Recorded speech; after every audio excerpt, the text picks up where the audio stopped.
अब आप देखिए एक नेक्स्ट इंपॉर्टेंट थ्योरम, कौन सी थ्योरम 6.5। ये क्या कह रही है, if one angle of a triangle equal to the one angle of the other triangle, ठीक है, one angle of the triangle equal to the other angle of the triangle and the side including these angle and the side including these angle are the proportional, then the two triangle are the similar. ठीक है, नहीं समझे कोई दिक्कत नहीं है। मान लो कि ये मेरे पास A B C and D E F, ये मेरे पास कोई भी दो ट्रायंगल है। कह रहा है कि यदि इन ट्रायंगल के मेरे पास कोई भी एंगल, कोई भी कौन सा एंगल, जैसे मान लिया मैंने ए और डी एंगल, कोरोस्पोंडिंग एंगल मेरे पास क्या हो गया, इक्वल हो गया, तब इन एंगल को इन्वॉल्व करने वाली साइड कौन सी है, A B and A C, and D को इन्वॉल्व करने वाली कौन सी है, D E and D F. तो मेरे पास वो साइड भी क्या होंगी, इक्वल प्रोपोर्शनल में होंगी। तब मेरे पास दो ट्राइंगल क्या हो जाएंगी, सिमिलर हो जाएंगी। और इस क्राइटेरिया को मैंने क्या बोला है, SAS, साइड एंगल साइड। ये ध्यान रखना, जो एंगल होगा उसके ही कोरस्पोंडिंग दो साइड होंगी, ठीक है, कोई और साइड में नहीं ले सकती।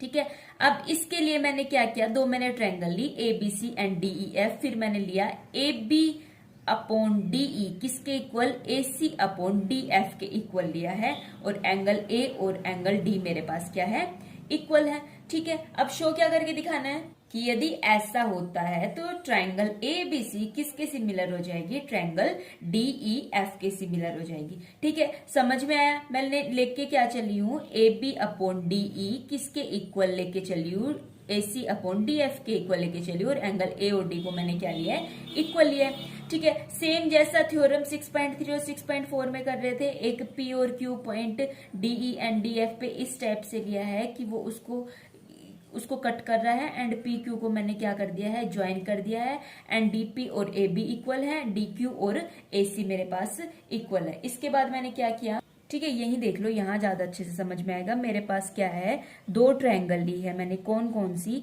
ए बी सी एक ट्रायंगल है, दूसरी ट्रायंगल है मेरे पास, क्या नाम है उसका, डी ई एफ। ठीक है, डी ई एफ ये मेरे पास दूसरी ट्रायंगल है, इस पे मैंने पी और क्यू इस टाइप से पॉइंट लिया है कि उन दोनों को मैंने ज्वाइन किया है। एंड मेरे पास गिवन क्या है, सबसे पहले वो लिखो, गिवन है मेरे पास कि A B upon D E किसके इक्वल है, A C upon D Q के इक्वल है, एंड जो दूसरा है एंगल ए मेरे पास एंगल डी के क्या है, क्या माना है मैंने, इक्वल माना है। ठीक है, उसके बाद मैंने पी क्यू को इस टाइप से कट किया है कि मेरे पास ए बी किसके इक्वल है, डी पी के इक्वल है, एंड जो डी क्यू है वो मेरे पास किसके इक्वल है, ए सी के इक्वल है। ठीक है, अब इसके बाद मैंने क्या किया है, अब इसके बाद देखना, क्या मैं ऐसा लिख सकती हूँ, डीपी अपॉन, इसके अकॉर्डिंग ही देख लेते हैं ना, क्या लिखा है मैंने, डीपी अपॉन डीई किसके इक्वल लिख दिया मैंने, D Q upon D F के इक्वल लिख दिया। क्यों लिखा है, अब उसको समझने की कोशिश करना। ठीक है, अब मेरे पास क्या है, ये ए बी है, सॉरी डी लिख दिया मैंने गलती से, ए बी अपॉन क्या है, ये डीई है। ए बी किसके इक्वल है, डीपी के इक्वल, तो यहाँ पे मैंने लिखा है डीपी अपॉन डी। ठीक है, ए सी मेरे पास किसके इक्वल है, डी क्यू के इक्वल है, तो ए सी की जगह मैंने लिखा है डी क्यू, एंड अपॉन मेरे पास क्या आ जाएगा, डी एफ, सब मैंने मिस्टेक से कर दिया। ठीक है, अपॉन मेरे पास क्या आ जाएगा, डी एफ, तो नीचे डी एफ है तो डी एफ है। ठीक है, इसके बिहाफ पे अब देखना क्या हो गया, ये D P upon D E is equals to D Q upon D F, ये मेरे पास क्या हो गई है, क्या है ये मेरे पास कन्वर्स है, किसका, बीपीटी बेसिक प्रोपोर्शनैलिटी थ्योरम का या फिर थियर्स थ्योरम का। तो इसके बिहाफ पे क्या मैं ऐसा लिख सकती हूँ, पी क्यू मेरे पास किसके पैरेलल हो जाएगा, ई एफ के पैरेलल हो जाएगा। ठीक है, इतनी बात हुई।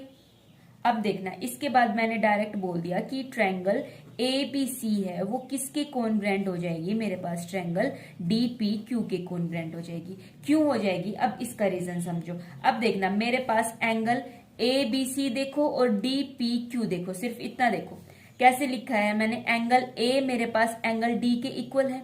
ठीक है, बिल्कुल इक्वल है। अब साइड कौन कौन सी इक्वल है, साइड मेरे पास AB एंड DP इक्वल है, एंड डी क्यू और ए सी मेरे पास इक्वल है। ठीक है, अब मेरे पास दो साइड इक्वल है, दो एंगल इक्वल है, तो एस ए एस कॉन्ग्रुएंसी के क्राइटेरिया से मैंने इन दोनों को कॉन्ग्रुएंट बोल दिया। ठीक है, अब मेरे पास ए बी सी और डी पी क्यू, मेरे पास ये साइड, ये दोनों ट्रायंगल मेरे पास क्या हो गई है, कॉन्ग्रुएंट हो गई है। अब कॉन्ग्रुएंट हो गई है तो ठीक है, तो एंगल ए और एंगल डी तो वैसे भी इक्वल थे, तो इधर से मैंने इक्वल लिख दिया।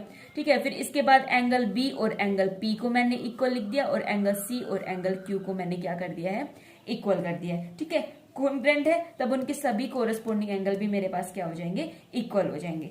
अब एक बात समझना, पी क्यू मेरे पास पैरेलल है, ई एफ के पैरेलल है, तो इसके बिहाफ पे मैंने क्या बोला है कि एंगल पी मेरे पास एंगल ई के इक्वल है, एंड जो एंगल क्यू है वो मेरे पास किसके इक्वल है, एंगल एफ के इक्वल है। ठीक है, इतनी बात समझ में आई। अब इधर से एंगल क्यू और एंगल सी भी इक्वल है, तो एंगल एफ इसको सी के इक्वल लिख दूं, कोई दिक्कत तो नहीं है ना। ठीक है, अब angle P and angle E भी इक्वल है। अब देखना मैंने क्या लिख दिया, इसको मैं डायरेक्ट एंगल बी के इक्वल लिख दूं, कैसे लिख दिया, आया समझ में, कैसे लिखा है, देखो एंगल बी और एंगल पी इक्वल है, एंगल पी और एंगल ई इक्वल है। इतनी बात समझ में आई। क्या इन दोनों से मैं ये बोल सकती हूँ एंगल बी और एंगल ई भी मेरे पास क्या हो जाएंगे, इक्वल हो जाएंगे, ये बोल दिया।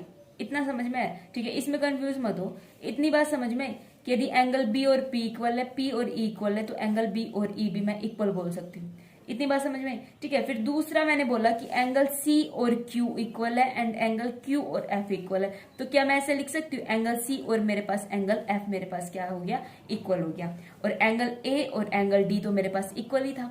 अब देखना, ए बी सी ट्रायंगल देखो and D E F triangle देखो, एंगल ए और डी इक्वल हो गया, बी और ई इक्वल हो गया, सी एंड एफ इक्वल हो गया। अब ये तीनों एंगल मेरे पास इक्वल हो गए, तो मैंने क्या बोल दिया कि ट्रायंगल मेरे पास ए बी सी किसके कॉन्ग्रुएंट हो जाएगी, ट्रायंगल मेरे पास डी ई एफ के कॉन्ग्रुएंट हो जाएगी। ठीक है, यही मेरे को शो करके दिखाना था। एक बार फिर से इसको रिवाइज करते, क्या था, थ्योरम की स्टेटमेंट बोलती है कि यदि एक एंगल ट्रायंगल का इक्वल है दूसरे एंगल के ट्रायंगल से, ठीक है, तो और उनकी जो साइड है उस एंगल को इंक्लूड कर रही है, वो मेरे पास प्रोपोर्शनल में है, तब मेरे पास ये ट्रायंगल क्या हो जाएंगी, सिमिलर हो जाएंगी। क्या मतलब समझे, कह रहा है कि यदि एंगल ए और एंगल डी इक्वल है and A B upon D E किसके इक्वल है, A C upon D F के इक्वल है, तब मेरे पास ट्रायंगल ए बी सी किसके सिमिलर हो जाएगी, ट्रायंगल डी ई एफ के सिमिलर हो जाएगी। ठीक है, आया समझ में। अभी कुछ एग्जाम्पल देखेंगे तब और ज्यादा समझ में आएगा। हम नेक्स्ट वीडियो में इसके कुछ एग्जाम्पल देखेंगे तब समझ में आएगा। तब तक के लिए बाय बाय।